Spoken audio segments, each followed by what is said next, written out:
I was a kid when this happened. My uncle and I were finishing up chopping gathering firewood for my grandmother because it was getting dark.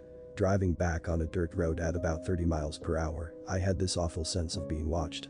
Before I could turn to look out my window on the passenger side, my uncle quickly shouted, "Don't." I completely froze. My heart felt like it was beating out of my chest, then completely stopped when I heard a tap on my window. My uncle sped up and was loudly praying in my native language. I didn't know what was going on and thought it was over till our truck suddenly dipped.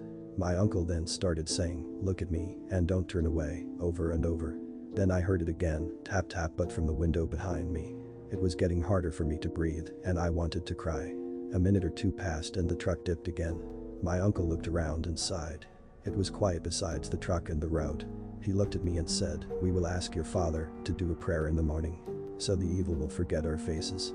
I remember curling up on the seat and just staring at the radio watching the time. Listening to my uncle sing an old prayer till we got to my grandmother's house. The next day I called my uncle because I had a nightmare about that night. We talked about it for a bit. He said, "I didn't see faces. Just eyes. Like brake lights you see on the road. It watched you." Before hanging up I tried joking with him about it. "Why didn't you just step on the brake when it was in the back?" He answered with no laughter. Just a pause and then said, "Because it wasn't alone."